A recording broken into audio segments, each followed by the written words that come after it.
Okay guys, what we're going to do in this video is I'm going to show you how to make corned venison. Roast, whatever. Like corned beef. Make some killer sandwiches with it. First thing you got to do, go out, kill a deer. Alright.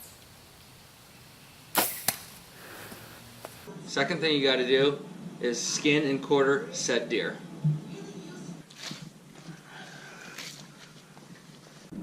Okay guys, now you got your hind quarter here of the deer that you killed, skinned and quartered. So what you're going to do, what I do is, you can feel where that bone is, and if you know your muscle groups, you're going to take your knife and cut, and this whole thing's going to come off as one big roast. So let's go ahead and do that.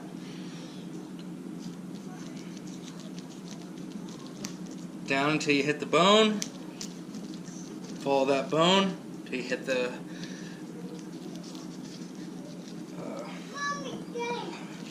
then, if you're dealing with a short flay knife like I am, you're going to have to... Now here is a rough draft of what you're going to be turning into corned venison. You just trim all this fat and all the silver skin off as much as you can, because that makes it taste horrible.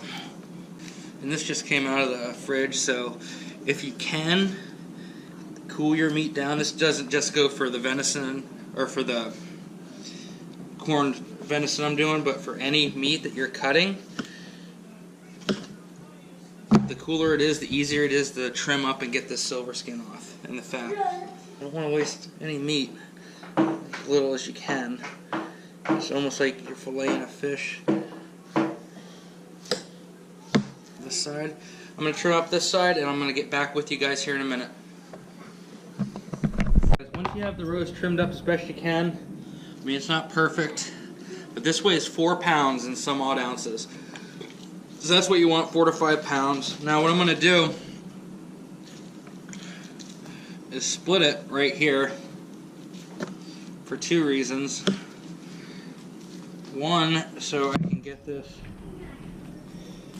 gland out and the other fat, as much as the fat silver skin as I can.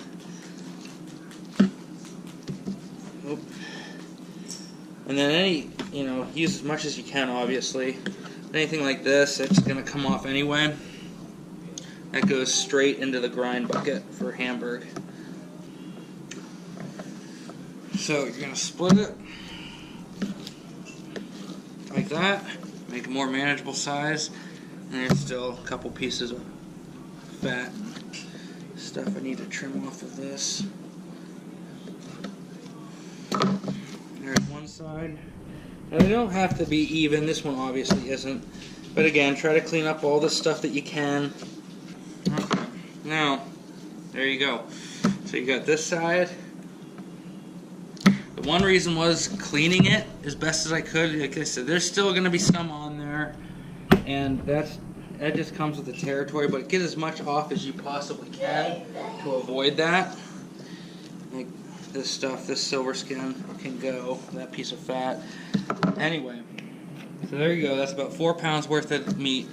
And I split it, one, to get all the fat and sinew out, and two, it's going to cure a lot better like this, thinner. The cure will reach all the way through it, than if one big thick piece, then it's going to have to cure and brine for a lot longer. But alright guys, okay, once you have your deer killed, butchered, cut up, and you cut the roast out, you got to get your brine together. So I got the ingredients here, and I'm going to show you guys how to make that. Okay, the first thing is a half gallon of water. Next is going to be a half cup of kosher salt. All these ingredients, you mix them right together into the water, and then you're going to bring it to a boil. The next ingredient is a 1/3 cup of sugar. The next ingredient is going to be this Instacure, or not Instacure, I guess it's Prague powder #1, curing salt. It can be Prague powder, curing salt, but you got to get #1, not the #2. This has to be exact. You have to measure this out, so I got a scale here. I'm going to zero it and measure out the exact amount I need, which is a 1/2 ounce. So I'm going to measure that, and we'll get back with you. Okay, you guys can probably see I'm measuring it in grams. a half ounce is equal to 14.175 grams, so that's what we're going to go with.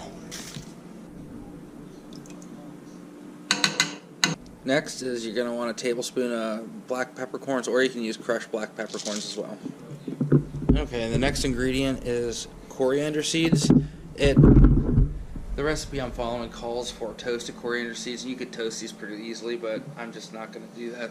I prefer them untoasted. So 1 tablespoon of those, and we'll add that to the brine mix.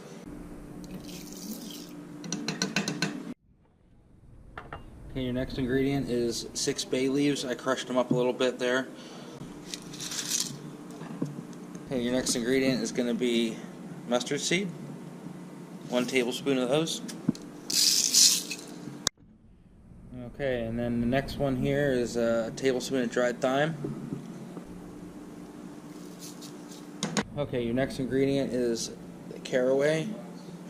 1 teaspoon of these. Not tablespoon, 1 teaspoon. The next ingredient is 1 cinnamon stick. You're going to add that to the brine, and then there's one more thing, and then your brine's going to be complete. Okay, the last ingredient is you're going to want 5 cloves of garlic, crushed garlic. I'm going to cheat and use this stuff here. It's already minced. A half teaspoon of this equals 1 clove of garlic. So I'm going to put 5 half teaspoons in, and then what you're going to do is you're going to heat that brine up to a boil so everything is dissolved and mixed in with the water, and then we'll go from there. Okay, there is all your total ingredients, and I'm going to, in the description, I'll make a list of the ingredients and the amounts that you guys need in your brine.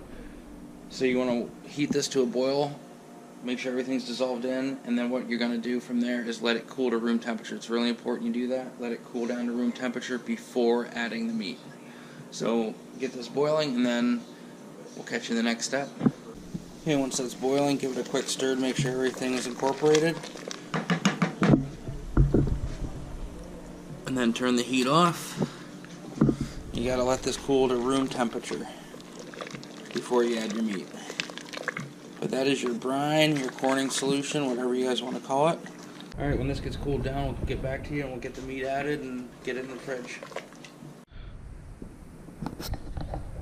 Quick tip for you guys, if you want it to cool faster, which I do because it's late, I'm getting tired, set it outside. It's cold out here tonight, so hopefully here in another hour that'll be nice and cool. Be all ready to add our roast to it for the corn venison.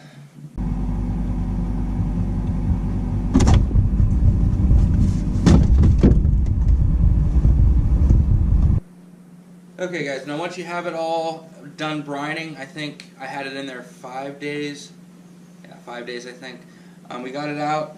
I let it soak in cold water for about 40 minutes to draw some of the saltiness out. We got our spice mixture for the pastrami to put on top to coat the meat with. I got the smoker warming up, so I'm going to get this going, coat the meat with these spices, and then we'll get out there. And here's the spices.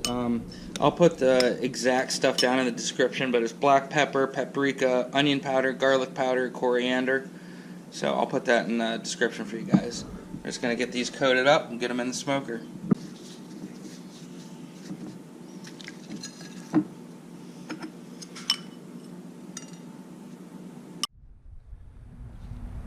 Okay guys, I hope you can see me okay. I have the smoker, it's warmed up. I'm going to smoke at 185 until I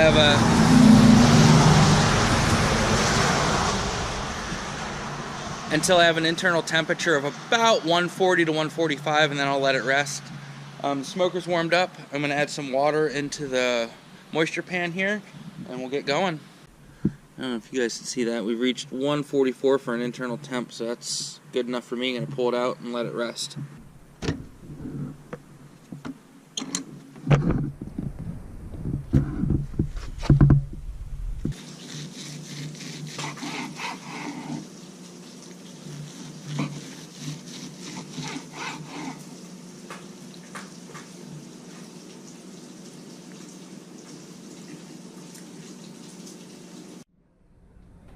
Alright guys,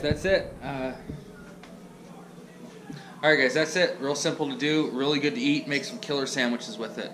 You should try it. I'm going to leave the recipe and the link to everything down in the description below. I took Hank Shaw's corned venison recipe, and then you just add the coating of the spices to season it, and then smoke it to make pastrami. So give it a shot. It's delicious. All right, guys, catch you in the next one. Hope you enjoyed.